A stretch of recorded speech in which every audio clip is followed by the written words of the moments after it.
Welcome to our Young Investors Society Stock Pitch Prep Night. I'm very excited to be here to see all of you guys preparing for our stock pitch competition, which should be awesome this year. We're super excited.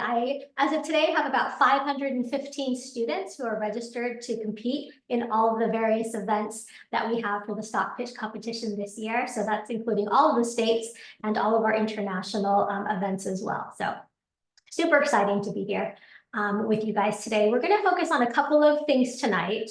One of them being are the stock pitch event timeline. So from registration opening to when the actual GYIS summit is, I'll give you all of that information, as well as the report and presentation submission guidelines. We'll go over what the judging criteria is for this first round, which is that YouTube video submission round.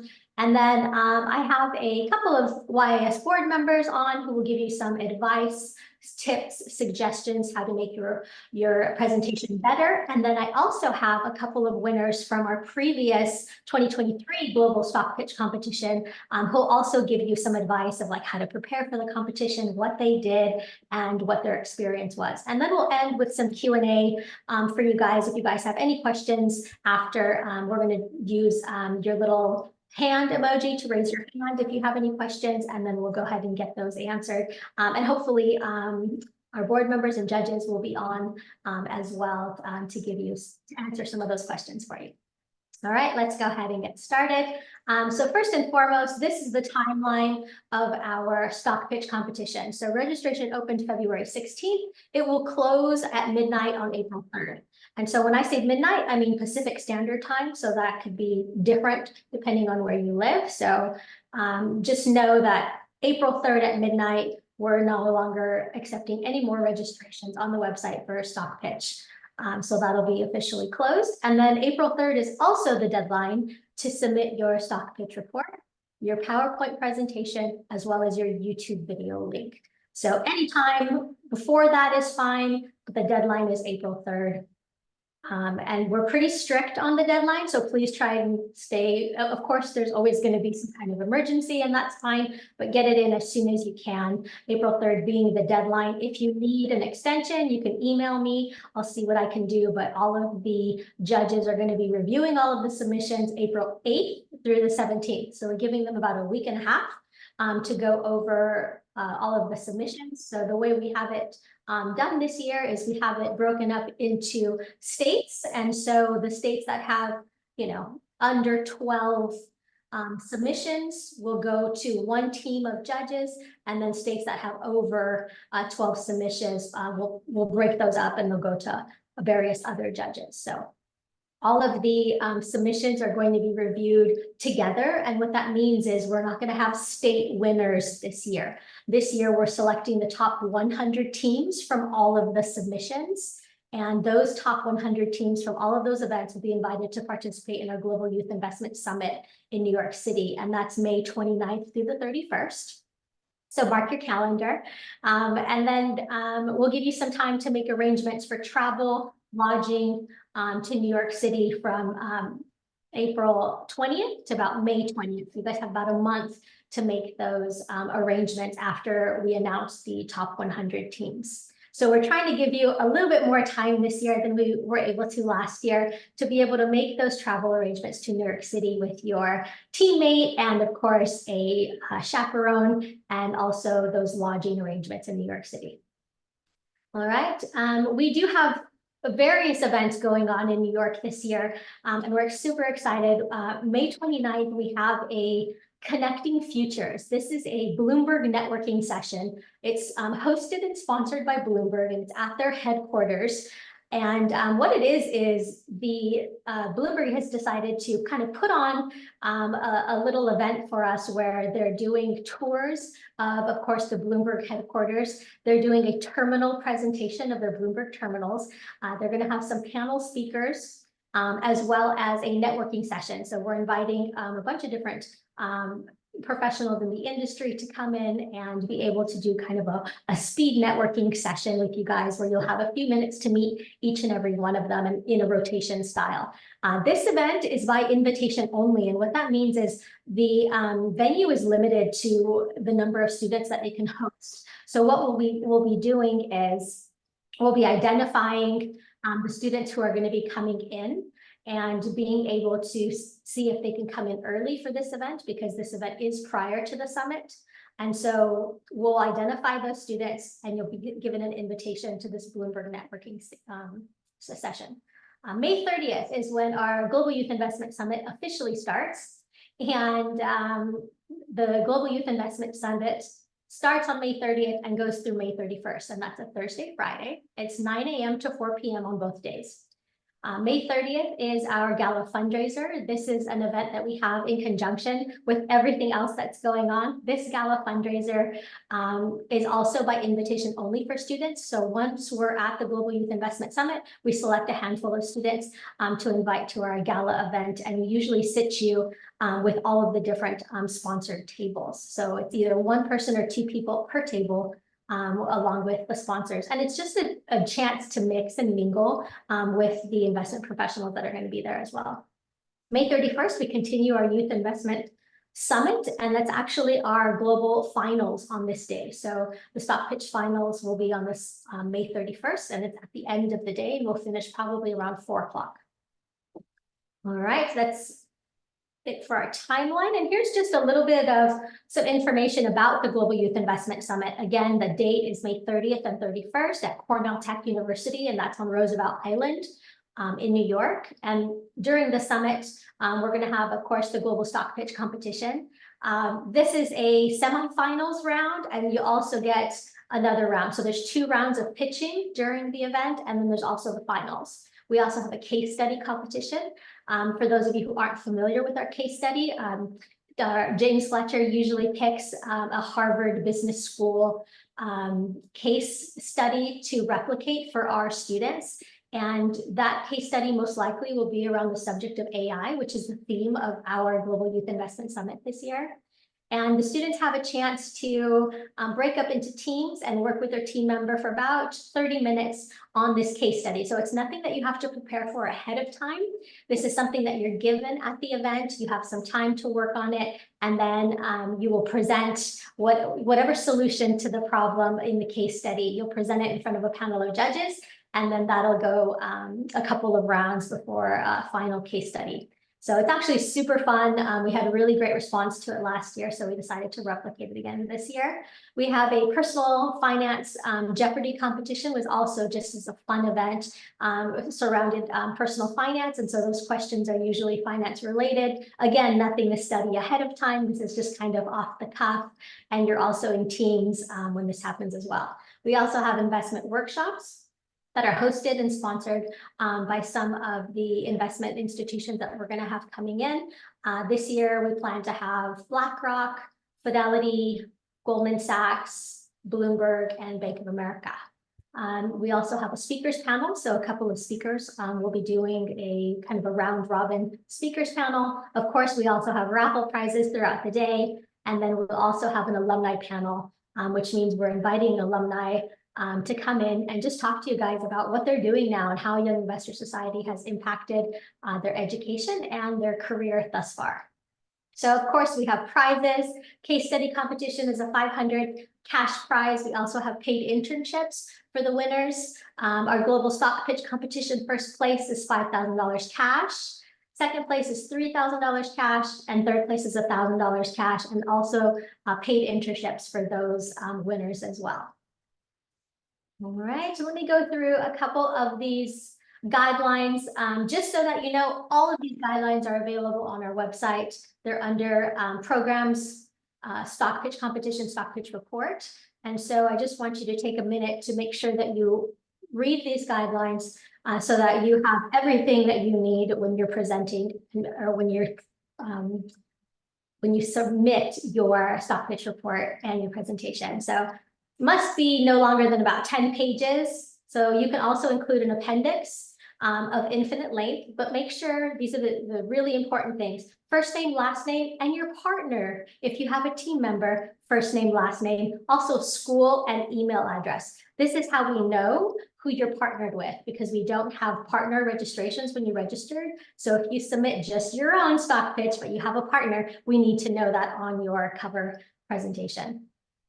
Make sure you have your company name, your ticker symbol, what sector they're in, your recommendation for a buy, hold, or sell, the current price, target price, and make sure you have all of the different bullet points. And this year, we added artificial intelligence. So what does that mean? Artificial intelligence is our theme for the stock pitch competition. It doesn't mean that you have to select a company in the artificial intelligence space. What it does mean is that there is one question on the stock pitch report that you must answer that's new for 2024. So one of the questions on there is, you'll answer the following regarding AI. How does the development of artificial intelligence impact opportunity or risk to your selected company? So this is just in addition to everything else that you are putting in your stock pitch report. You have to put this in there as well. There's also a question for ESG, so make sure you answer those two in your stock pitch report. Again, you can find these all on our website under stock pitch competition reports. This is the presentation guidelines. I just want to make sure that you know that for the presentations, we really want you to just have bullet points. You don't have to have all of the information that you're going to be presenting on the slide. You can have bullet points to remind you of what that information is. We really want to see you guys use bullet points so that you're not reading the slides. And we can read the slides. You can just put bullet points and then emphasize what those bullet points are in your presentation. So the presentation really is no longer than 15 slides. It should be, take you a few minutes to do. There's not a whole lot of writing that you need to do on the actual PowerPoint presentation. And I say PowerPoint presentation, we mean PowerPoint. Please don't submit Google Slides. It's not the same. They don't convert the same. And all of our judges aren't able to access Google Slides from their work. So we use PowerPoint. Does that make sense? All right. So just a little bit more on the submission guidelines.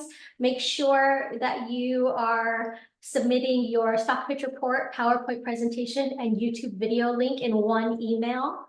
You would be surprised at how many pieces of emails I have to then gather and put together. And with 500 students pitching this year, it would save me a lot of work if you can include everything in one email. Your stock pitch report needs to be in a PDF. And like I said, your presentation should be in a PowerPoint, and then your YouTube video link. Make sure that you don't set up any permissions for anything, for your PowerPoint presentation or your stock pitch report. These go through many, many hands, many, many judges. So we need to make sure that we can access and review your documents. If for some reason you need to set up permissions for your YouTube video, if you don't want it public, make sure those permissions are set to view from April 3rd through May 31st. That way we don't have any problems going onto your YouTube link and being able to view it. Because if we can't view it, it can't be scored. And if it's not scored, it's disqualified. And I don't want that to happen to you. So make sure you either don't set up permissions or have permissions to view your YouTube from April 3rd through all the way through May 31st. All right, so just a few things on the judging criteria. The judging criteria is available as well on our website under Stock Pitch Report. But here's just a general guideline. You're going to have 50 points under investment idea. And this is things like, does it make logical sense? Does it follow sound principles, investment principles? And then, of course, the ESG and AI considerations are lumped in there. And then in your presentation, you get 25 points for the following. And then your YouTube video is another 25 points.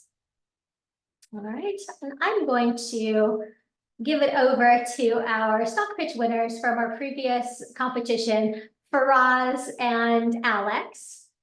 Faraz was our first place winner, along with his team member, as well as Alex was our second place winner.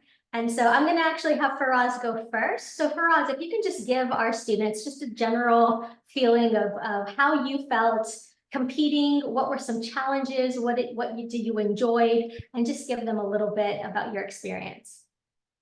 Yeah, so thank you for this. I think it's really, when you first get in there, it is really nerve-wracking. And it's honestly just best if you guys just take all your nerves and use that as energy for yourself. But pretty much when you're pitching to the judges, you want to be really open about what is in your, like what you've actually researched and how this actually applies to like how you will actually invest. So what I'm trying to say is like, you want to be unique to yourself when you're pitching. So you don't want to just pitch what every analyst could do by just saying like, oh, these are the numbers of the company and this is how I created my pitch. You really want to go like when you're presenting, you want to go into the uniqueness of how you made your own strategy. And that would really help you stand out compared to competitors is just like what is unique about your company than just the numbers itself. Like what truly makes your company succeed compared to the rest. And I think if you take that idea while you're pitching, it will make your pitch so much stronger and so much more effective to the judges. And then after that, so that was the first round of pitching where it was just me, my partner, compared to the judges. And then the top 5 round was on the big stage presenting to everyone. And in this is where I really got to like narrow down on exactly what I wanted to pitch about my company. And also here standing out is just finding what makes your company different than the rest and finding what makes it unique. So I think if you really just pitch one big idea on why the company is successful, that would help your pitch a lot more than just like saying random things about how this part of the company works, but you really just want to narrow yourself to one like strong focus of the company. So yeah. Great, thanks so much for us. Alex, do you have anything to add? Yeah, of course. Thanks for having us. So yeah, one thing that's extremely important is that you have to approach your pitch with confidence, whether that's on the YouTube video in the preliminary stage or on the final big stage when you're giving your presentation to your judges. And I think that confidence originates from confidence in yourself and a confidence in your analysis. So my number one piece of advice is making sure that you truly understand the complexity and the nuance of the topic that you're discussing.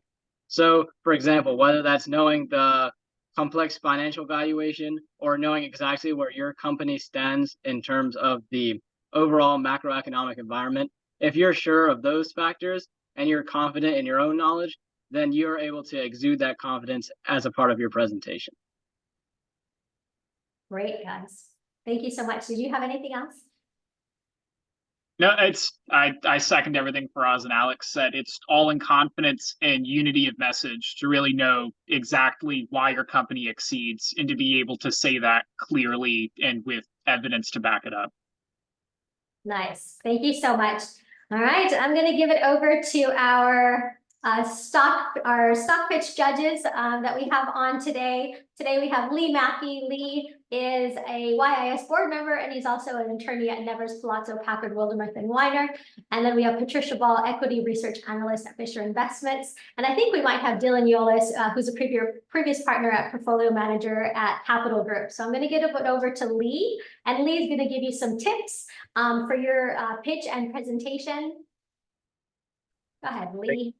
Thank you, Christine. So fun to connect and see everybody being excited already this early to prepare their stock pitches.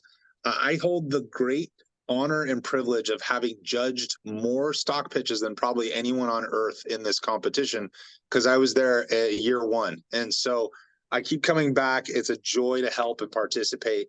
And I've seen some really interesting things and I've made some observations, especially among those that have really stood out and done well. The previous winners that just shared, I judged some of them and they were amazing. And what made them amazing is they weren't there telling us why the company was sexy. The company may have been wonderful. That wasn't what they were doing. They were pitching the stock. You got to remember, it's a stock pitch competition. And they were telling me not just that it's a cool company, but that this company's stock is priced at a position that if I bought it today, it'll make me money in the future, and here's why. And they had a reason to that point. So the first takeaway is you got to pitch the stock. The stock's got to be attractive so that you can explain why it's a good investment. The second part of that is all the people that have won every year had one thing that I would say without exception. They were able to talk about the company's competitors if they had some. So occasionally we'll get a stock pitch where the person has pretty much a monopoly on the market, and then you've got to, usually that's priced into the stock, the valuation. So you still have to make a good argument, but more often than not, for example, Target or Mercado Libre or some of these other ones. Their competition for Target is obviously Costco and other big box people. And as you go down the list, you need to be vaguely familiar or really familiar with what the competitors are doing. So in addition to making your beautiful report and really doing the deep dive and all the research on the company that you're going to pitch, it would do you well to understand what's going on with their competitors. You might find a gem and be like, wow, my company is going to do even better because I just found out something bad about their biggest competitor. Or you may see, wow, their biggest competitor has a massive amount of market share, but my company is uniquely positioned to strip some of that away. Whatever the case is, understanding the competition on those companies can yield massive upside for you when you pitch the stock, because it gives the judges a narrative to follow and then they can start to hear. The other thing is if you're pitching with a team, Christine, we can do teams this year still, right? Okay, cool. So if you're pitching with a team, then it's good to split up the division of labor. So someone should be able to talk about all the metrics and really go deep on the financial analysis and all the different measurements that matter when you're weighing these type of investments. And the other person may want to focus all their energies on really understanding the competition and the actual marketing, the products, the position, the services they provide. And that's huge. The thing that'll blow you up, and this is just a cautionary thing, I'm almost done. The thing that'll blow you up and hurt you the worst is if you ignore the time constraints. You have plenty of time to figure out what you want to say and get to the point on time. So if you have 10 minutes to pitch or whatever the time amount is, do not think that anyone's going to let you go for 30. We're literally going to cut you off at like 10 minutes. You specialize. Hello, who is this?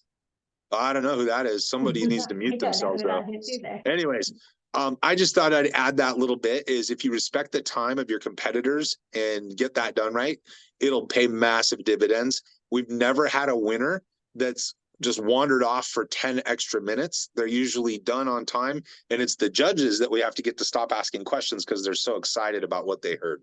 So I hope that that's super helpful. I wish you all the best of luck. I think you're going to be amazing. And I cannot wait. I'm going to be there. I'll be part of all this. And I cannot wait to hear all the different presentations that you're going to put together and see these stock pitch reports. So best of luck, and I'll hand it back to you, Christine. Excellent. Thanks so much, Lee. I also have Patricia, who's also been a judge for our previous stock pitch competitions, who's going to share a little bit about what she thinks you guys need to be doing in your stock pitch report and presentation. So I'll give it to Patricia. Thanks, Christine. I think Lee really nailed it. I don't know how much more I have to add, but just a few things. Piggybacking on what he said about time, that reminded me. You got to fit it in the time, but don't fit it in the time by speaking faster. That we never had a winner that was speaking really quickly. Your presentation skills are equally as important.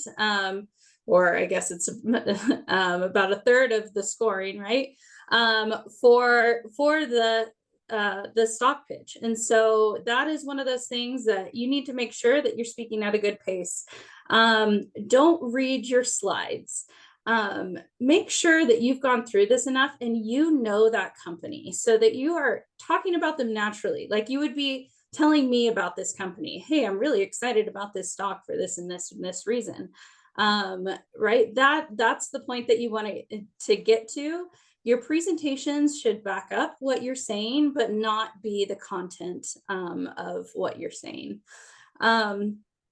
The other thing I would say as you're building out your models, one thing that has made a very successful presenters is understanding how their competitive advantages, those economic moats, tie into your financial statements.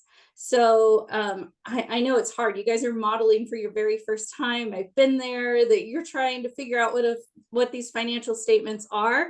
But if you say that revenue is going to be growing at 10% for the next 3 years, what is it that's driving that revenue? And make sure that you understand how everything that you are talking about in your presentation supports the financial statements that you're also sharing.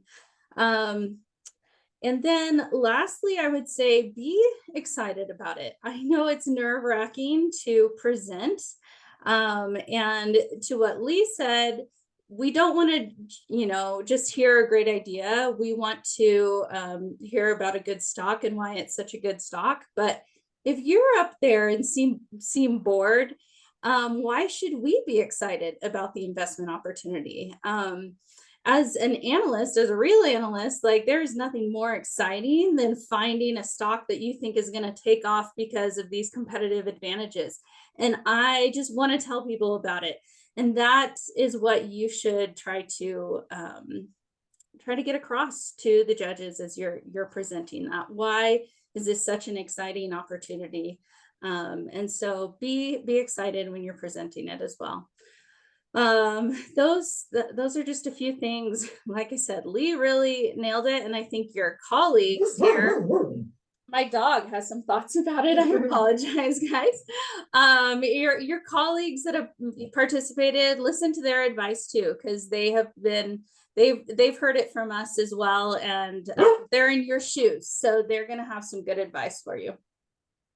Excellent. Thank you so much, Patricia. And I'm not exactly sure if Dylan Yolis is on the phone, but Dylan, if you're there, you can go ahead and jump in.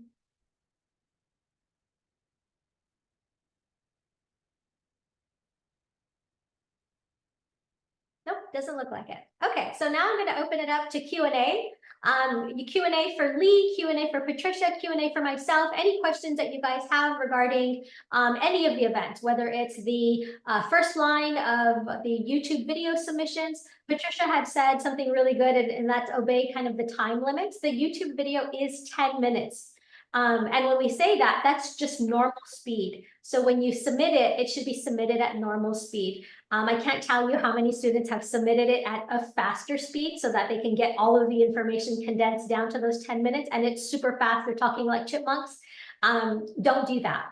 We want your natural voice. We want you to just be under that 10-minute timeline, if possible. So anyone who has a question, you can either raise your hand or put it in the chat. Raise Anish, you can go ahead and ask your question. Hi, thank you. So I was wondering for the presentation, is it fine, like, is there a specific way we should record the presentation? Is it fine if we just like do a Zoom meeting and like screen share our slideshow and like have our cameras on? Absolutely. I do want to let you know that our judges do love seeing you present. So anything that you can do where you're presenting the information, they do want to be able to see you and to be able to see the eye contact and those kinds of things. So if you can incorporate that, that would be fantastic. Thank you. All right, Eddie. Yeah, so I was wondering if you could clarify what you were talking about in the first part of the meeting where you said that like this year there are like no state finalists. So are we competing against every single team that is submitting like a submission? You are correct. So all of the teams submitting, so 500 teams as of right now, you are competing against all of those. That answer your question, Ruhan. Hi, yeah, this is specifically a question about the judging, but I was wondering like how much specifically would you weight like sort of talking about the financials of the company as opposed to just talking about like what the company is doing and up and coming events and things like that? Yeah. Well, I'm gonna give that to Patricia. Patricia, what do you suggest? Is that the bulk of the presentation?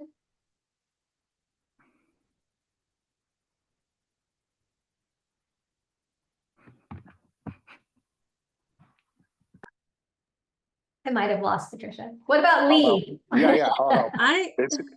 Sorry. Go ahead, Patricia. Go ahead. No, go. I was muted. I apologize. I'm sorry. I would say that the bulk of your presentation should be talking about the competitive advantages, the key drivers of your revenue. Your financial statements are what support that. So yeah, you're going to mention that you expect, what's your valuation, and you expect that it's going to grow 5% or whatever the number is.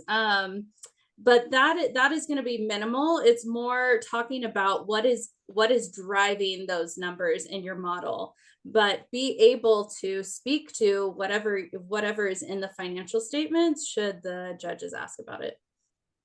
All right, thank you. I'd like to just add a follow-up. In my experience, it's later in the competition as you get into the finals that you're usually pitching toward, to judges that are actually really known people in the industry. And they're for sure going to ask you on the financials. So you got to know them. But in the presentation, I would say the more balanced you are in that, if the whole thing's numbers, you're going to put everybody to sleep. Like Patricia said, you gotta focus on why it's great and why the stock is gonna be popped up, but you gotta understand the financials. And so being able to talk in that end of the swimming pool just enough is gonna get you in the door. And then it gives you time to continue to fine tune what you know about the financials so that if you advance to the finals, you're prepared to answer tougher questions from the judges. All right, yeah, thank you. Yep. All right, Aubrey. Hi, so this is more of like a general and like logistic question, but I was wondering like during the later rounds of the competition, so like at the actual global stock pitch competition and top 5, what are you like pitching? Like are you going up there with the slides that you made for the original competition that you originally submitted, or are you just going up there and talking about the stock? That's a great question, Aubrey. What you email, what you submit, your stock pitch report, your stock pitch presentation follows you throughout the entire event. So it's basically, you don't have to recreate the wheel. You are using the same materials that you have already submitted, and you are just presenting those to different judges. Okay, so I guess that brings me into like another question of like if like you were saying just now, both Lee and Patricia, that towards the later rounds of the competition you have to focus more on the numbers. If you're using the same slides, then isn't it like the slides that you originally made, you were thinking about having a balance, but later on in the competition you're supposed to focus more on the numbers and the specific financials. So like how are you supposed to strike that balance if you're using the same slides, I guess is my question. Yeah. I'll take that Go since ahead, I Lee. opened that can. So let me rephrase that. As it goes deeper, you just need to be able to talk about your financials, but a good, well put together PowerPoint presentation is going to hit on your competitors, your marketing, your competitive moat. It's also going to touch on the core financials. It's going to talk about projections. It'll all be in there in your screen, and you'll be able to talk about it in real time. But again, the questions they might ask, it's 2 or 3 questions. It's not like an hour of grueling. It's very to the point. So if you have enough of a foothold of the financials that you can answer a few key questions, you'll be just fine. So please don't stress about that. Don't read into it that it's going to somehow change halfway through. It's just my experience that the judges at the finals, I wouldn't put it past them to ask a question about why you interpret where the future PE ratio is going to go or whatever. We've seen it done before, but it's nothing to freak out about. What you're going to know your company inside and out by then, and you'll be able to know some of your competitors' numbers, and you'll be like, wow, their PE ratio is so much better relative to all their competitors. And over time, this is what that should mean, and it'll make a lot of sense. So don't read into my comment too heavy. Make a nice balanced presentation and just be able to understand the financials, the marketing, the outlook. We're not expecting you to be an MBA level student, so don't worry about that. The fact that you're even on this call means you're going to do awesome. So relax, you're going to do great, but make it balanced and you'll be just fine. Okay, perfect. Thank you so much. You're welcome, Aubrey. All right, I have Abraham. So I also have a logical question. So if I have to determine target price, then around what time frame should I determine it? For example, should I talk about my target price from a year or from 3 years or for 5 years? That's a great question. Maybe Patricia can answer that target price question. I actually don't remember what is in the model. It probably looks out 3 to 5 years.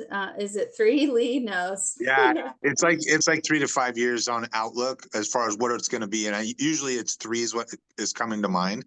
But yeah, the target of you're going to pitch, and it will have moved 2 months later, and it could have moved up or down, and at that point, you've kind of made your bed, you've got to lie in it, right? So you can't really go back and pick a different stock.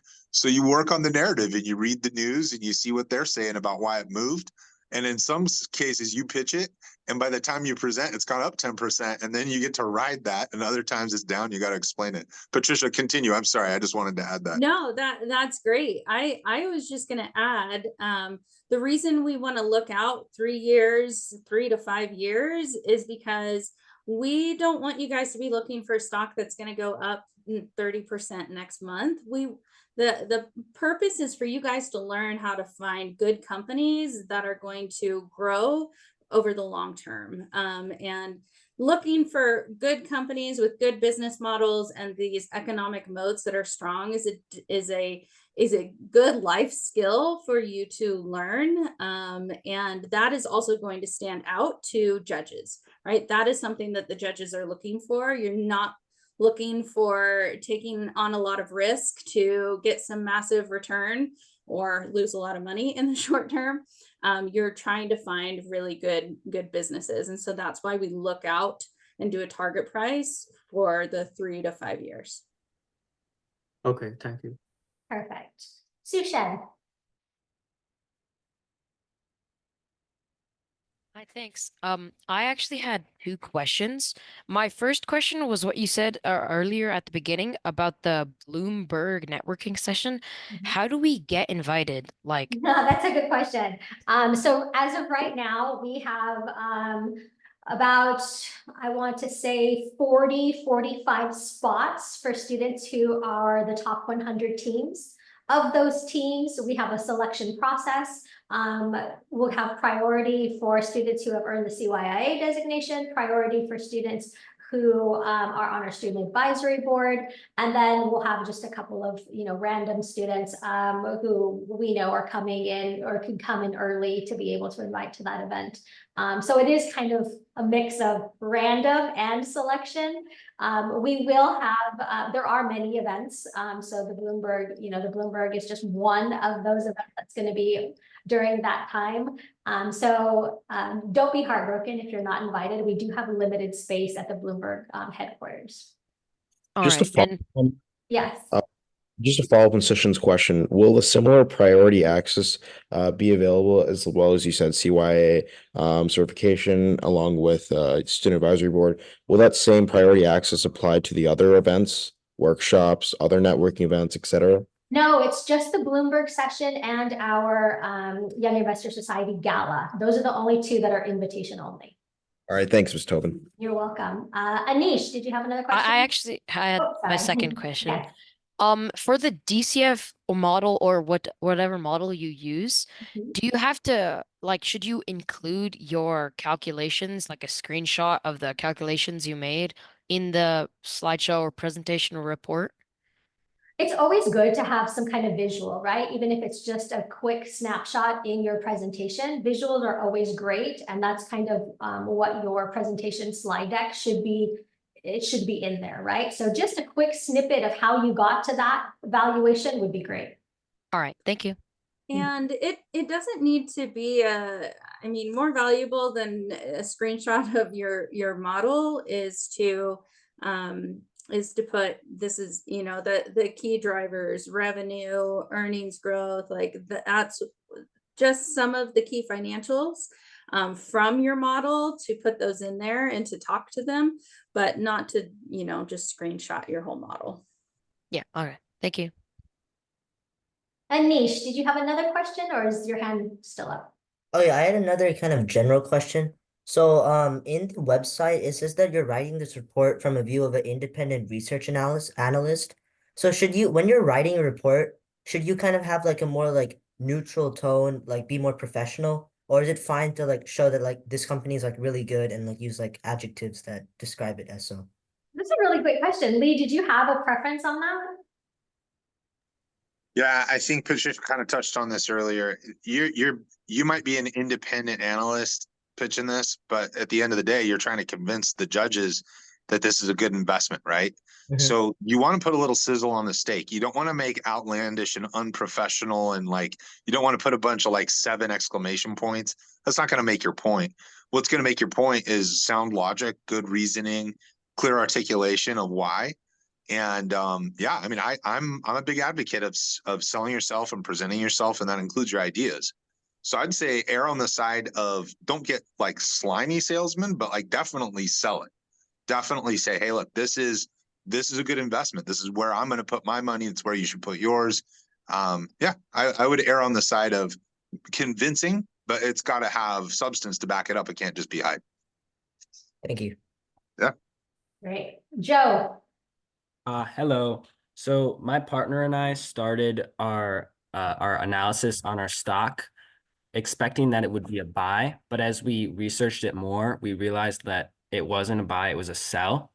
And there are no sell recommendation examples linked on the Global Youth Investment webpage. Has a sell ever won? So I think we probably have had maybe 2 in the last 7 years even present a sell. So I mean, just statistically, no, we haven't had a winner that pitched a sell, and statistically, we've only had about a couple who even presented a sell model. That doesn't mean that you can't, it just means that we haven't had it. Okay, thank you. And a follow-up question. Would you guys recommend that my partner and I change how we present the stock? Are like the threats is a section on the website. Should we change it to threats to our sell recommendation, like something like that throughout the report? Great question. Patricia, did you want to take this one? Your threats should be the threats to the company, right? So thinking about the business model to the company, what are the threats? So that won't necessarily change whether it's a buy or a sell, because it's speaking to the company business. I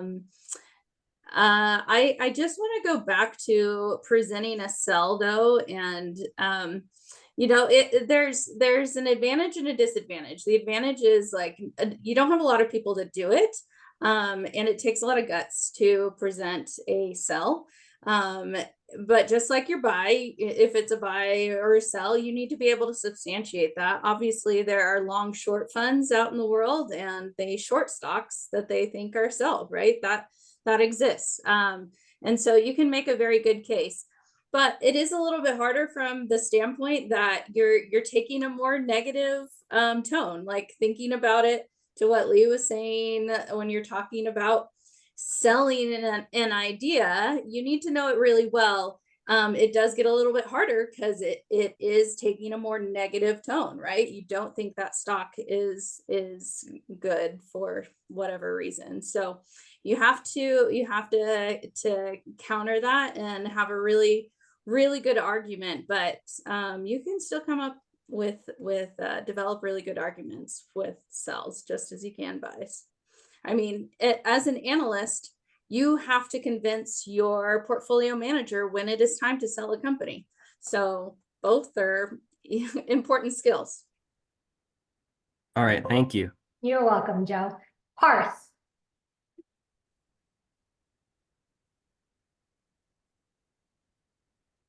Parth, do you have your question? All right, I'm going to move on to Tanish.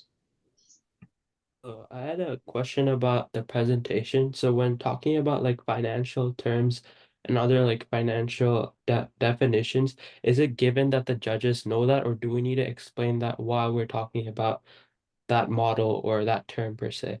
Yeah, so the judges are all industry professionals, so they will know all of the jargon and all of the terminology that you use. So you don't have to define any of the words. And those of us that aren't industry professionals, I'm an attorney, we'll just fake it. So yeah, you're good. Okay, thank you.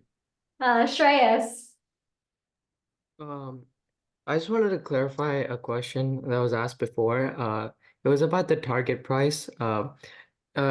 You guys are saying it's like you should estimate for 3 years, but most of the reports on the YIS PDF, they all are around like the 52-year mark, so like 1 year. So what should I estimate it for? Yeah, so I think Patricia had said about 3 to 5 years, but we do have some examples that have done a year out. So I think this is kind of a really kind of an independent, a personal thing. However, however you want to do that. This is your stock pitch report. Patricia, did you have any preference? I thought for sure on the model, like on the template that we had, it had a time frame on there, but I think he's talking about we have like 25 student submissions from previous reports that we have that they can look through. And I think he's just talking about some of those. Got it. I mean, I would say the preference would be 3 years. So most of the judges that you're going to be talking to are thinking longer term, and they're going to care more about the long term. Exactly right. Thank you so much. You're welcome. Arush.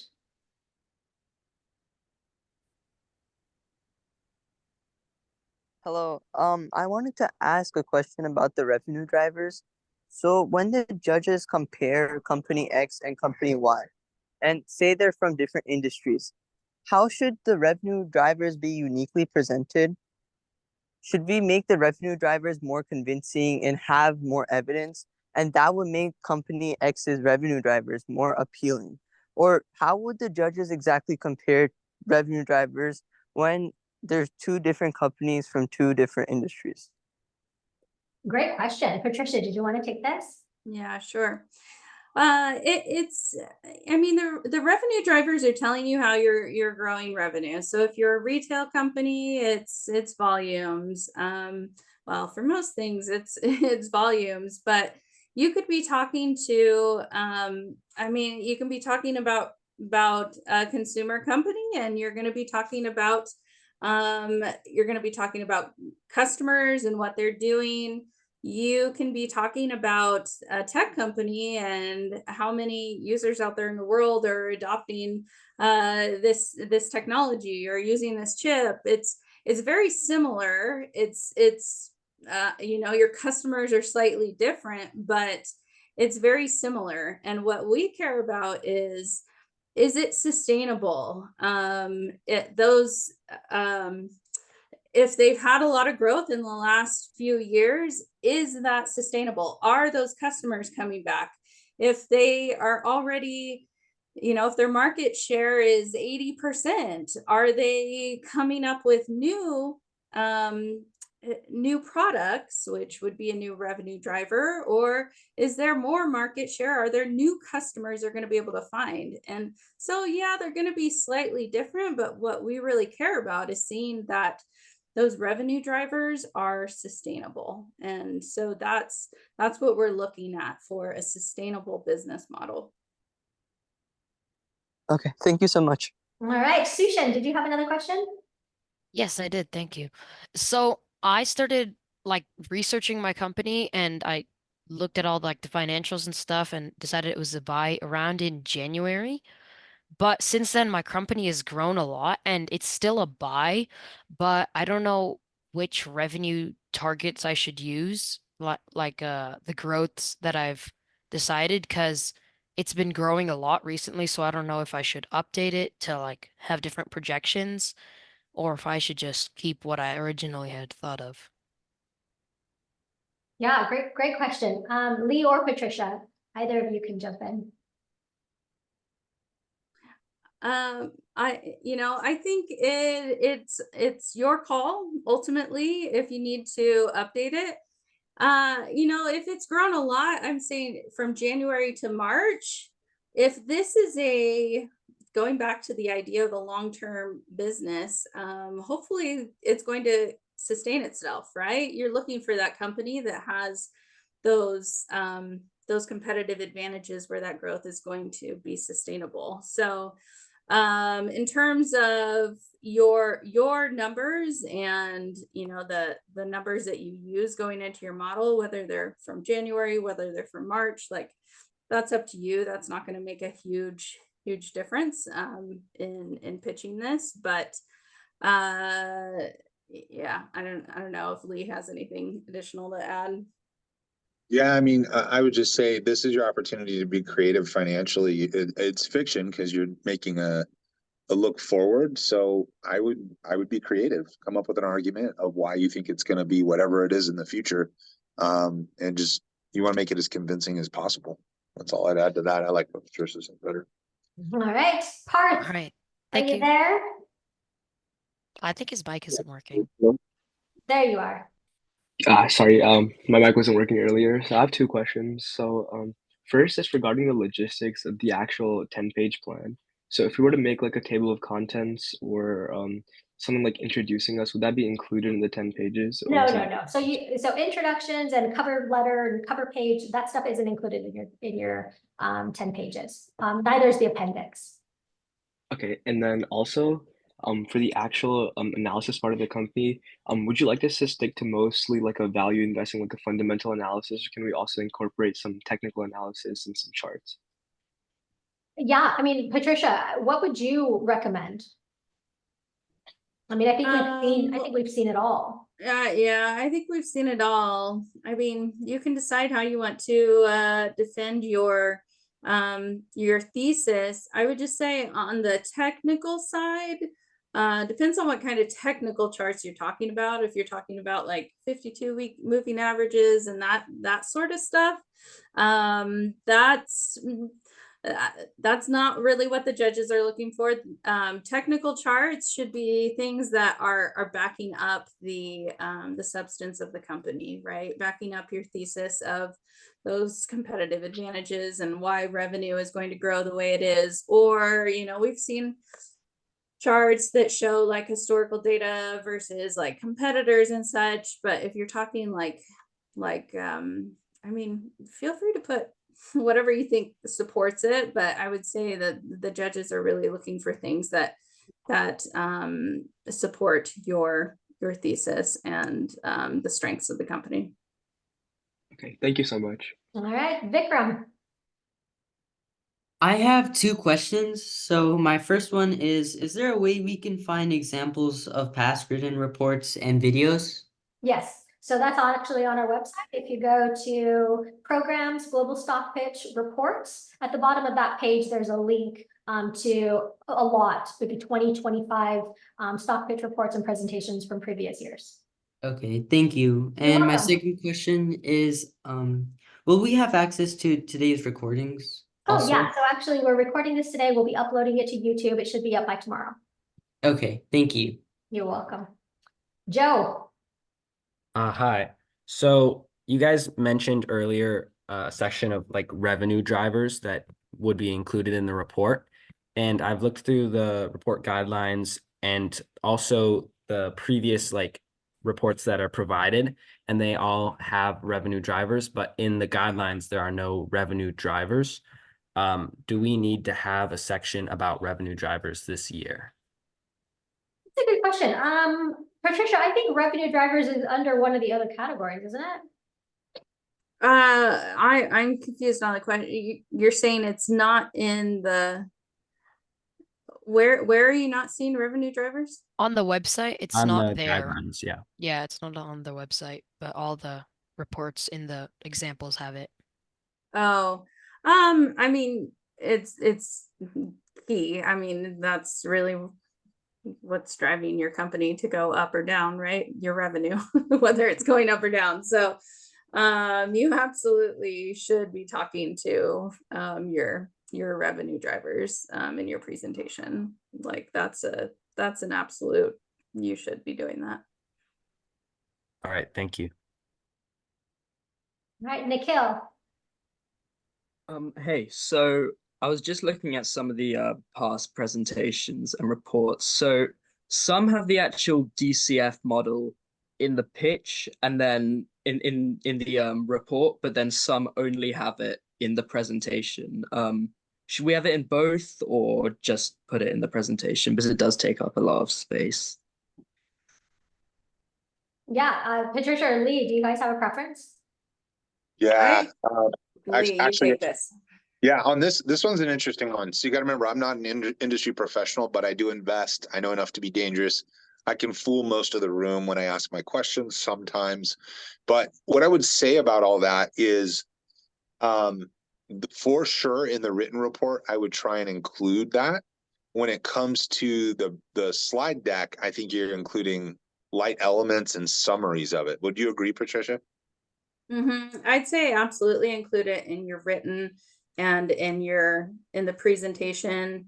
You can just talk to the outcome. What does the DCF say, and talk to that. Right. All right, great. Thank you. All right, Vedant. So I wanted to ask, what would you recommend we do if the stock we picked very recently, jumped up a high percentage? Would you say that we change our recommendation to a hold or keep it at a buy? I don't get out of bed for a hold. So, I mean, I think you get creative. I mean, that's just my opinion. I think hold is, I've seen him argued before, and the person actually did an amazing job. Like I've heard it argued, or not argued, but shared at a stock pitch competition. But at the end of the day, I think finding and analyzing a stock that you're like, no, here's the sound fundamentals. It may have jumped recently because of some fluctuation politically or something in interest rates, but long term, this company's the next Geico. They're going to continue to crush it. They're going to make money forever. That's kind of what I think is a little more interesting. Is this something you can put in your portfolio and rest assured that it's got sound fundamentals, it's got economic moat, competitive moat, it's got sound fundamentals, it's got the right people managing it. You can make those arguments that it's going to go. Then you got to work on the DCF and make sure that everything computes out, and then pick your target. But I don't know. That's my opinion, Patricia. I'm interested in what you think as well. Yeah, I'll answer this in two ways. One, you are looking, like Lee said, you're looking for a long-term great company. If you think of great company, we'll take Coca-Cola, right? There are times that Coca-Cola stock is going to be running hot, and maybe you think, oh, it's really pricing in everything. It's running a little bit higher than I would have expected. But you think Coca-Cola is a really good company to own over the long term. It's going to go up and down. Timing the market is near impossible. You are not going to be able to time and say Coca-Cola is a little bit high right now, I'm going to sell out of it and buy it again at another point 2 months down the road, etc. So you are looking for that long-term company, and if there are really strong attributes about a company, then that is going to last longer than whatever the stock price has done over the past month. So speak to that, think about the 3 years, and you should be able to put together a really good pitch if it's truly a great company that you want to own over time.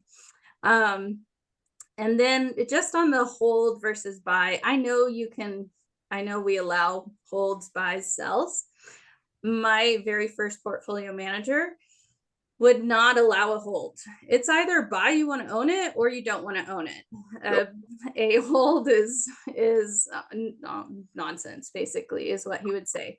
That's, in the industry, people put holds on things, but it's basically, no portfolio manager, if you're trying to get their attention, like, you're not going to get their attention by saying, there's a good idea sometime in the future if the stock price changes, right? They want to listen to something that they can take action on right now.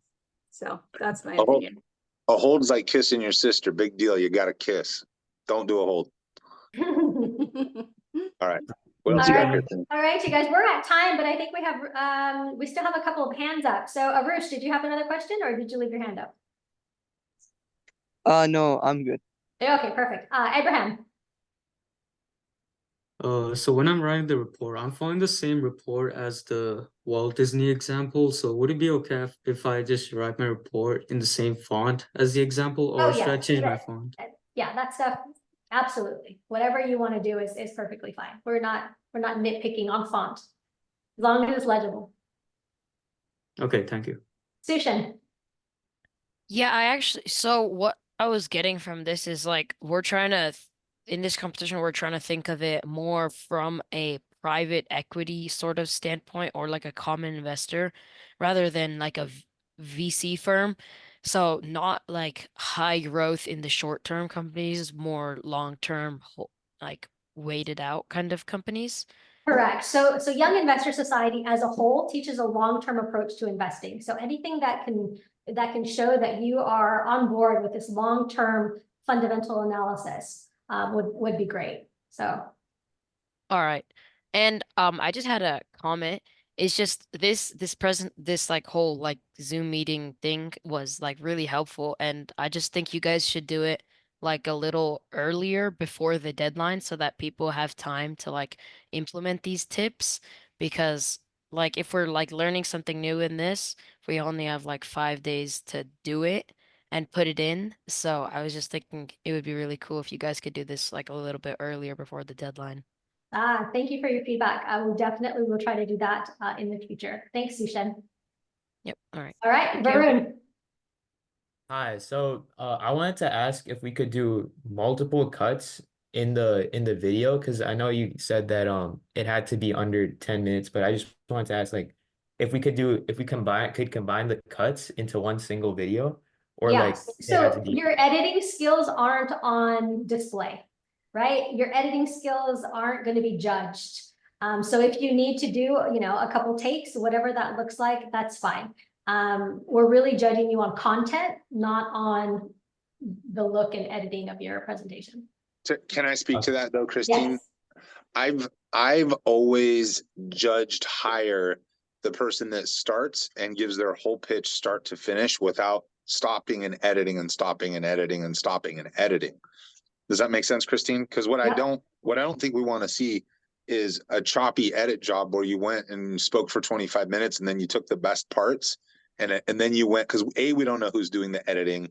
What if it's an adult? What if someone's helping you? We just want to see that you can stand on your own 2 feet and just go for it. And so I always give way more deference to the person that can just start, speak clearly, communicate their idea all the way to the end. Doesn't have to be perfect. We're not holding you to some perfection standard. I mean, Patricia does this for a living, and she even she has, grace for others that, no one's expecting anyone to never flub a word. But I think you get a lot of brownie points for not chopping it up with 17 edits to try and make your 10 minutes maximized with all your best catchphrases. It seems really weird. Don't worry about multiple camera angles. We don't care about it. We just want to hear, this is your chance to put everything you've learned to this point in your life, your ability to communicate, your English and your written word, your meaning like typing, your ability to put together analysis and history and math and statistics. All these things are finally converging in a really fun way for you. Have some fun with it, but we're not expecting perfection. And I think you'll get a little more grace in your competition if you start, present, and go stop. And you'll have a few opportunities to practice this before you turn the video on. Do a few dry runs until you know what you want to say and you can say it confidently and clearly looking at the camera. And it'll carry so much more weight than if you do it once for 20 minutes and cut it into pieces. I hope that makes sense, Christine. I didn't want to. No, absolutely. No, okay. I just wanted to make sure that he knew that we're not judging him. Yeah, and we're not judging the editing or the lighting or whether your suit's nice. That's irrelevant. We want to hear your ideas and we want you to come and participate. That's what's going to be awesome about this. It's you coming and participating. Yep. All right. Last but not least, Aubrey. Oh, sorry. I just wanted to restate my question earlier. So, can I just change my format? Can I change the format and the look and feel, or the sections of the report? Yeah, absolutely. This is your chance and opportunity to make it yours. We gave you the template. As long as all of the information is in there, it doesn't matter in what order you have anything. Okay, thank you. Aubrey. So this might be kind of like a silly question, but I was looking through all the past reports and stuff and also like what's on the website, and I noticed that all the other previous partnerships, both people were from the same school. So I was just wondering if your partner is allowed to be from a different school than you Your are. partner is allowed to be from a different school, a different state, a different region. Absolutely. It's just very important that you list that on the first page of your report and your presentation. So name, school, state is very important. But yes, your partner can be from a different area. Okay, great, thank you. And also, just to like make sure, only one person in your partnership has to register, right? But you have to put both people's names. No, so both students have to register Okay. for the event and they can just register for wherever they live. So if they live in Texas, they register for Texas, as long as we have all of the registrations and then both names on the submission items. Okay, but both people in the group will submit like the stock pitch, like You to the can email. have one email and just copy the Okay. other so they know that it was submitted. Okay, awesome. Thank you so much. You're very welcome. All right, you guys, that concludes our stock pitch prep night. I hope you guys got everything out of this that you wanted to. We think you had some very good questions, and thank you to Lee and Patricia who were here to answer all of your questions. Thank you so much for being here and taking the time. Lee, did you have any parting words? Yeah. Let's hang out in New York. This is going to be amazing. I cannot wait to see you guys there. You're going to do great. The fact that you're on this call or that you're watching this even after we've done it means you're taking steps that other people aren't taking. You're going to be that much more prepared. Just listening to the quality of the questions you're asking, you guys are heading in the right direction. You're going to do great. You've got this. Speak clear and confidently, make good arguments, and smile. This is a ton of fun. This is going to set you up for life. You're going to learn how to talk in front of people and do really well. So keep up the great work. Perfect. Patricia. Good luck, guys. I agree. I bet I see a lot of you guys in New York. So good luck. One little piece of advice: try presenting it to a family member.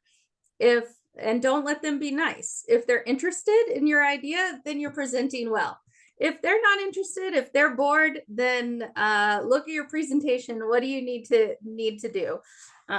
So be confident. And I think you guys are going to do awesome. Like he said, you guys are already asking great questions, so you're thinking about it the right way. And New York's going to be a lot of fun. All right, you guys, I hope to see you guys all there. Bye. Thank you so much. Bye. Thank you. Thank you. Thank you so much.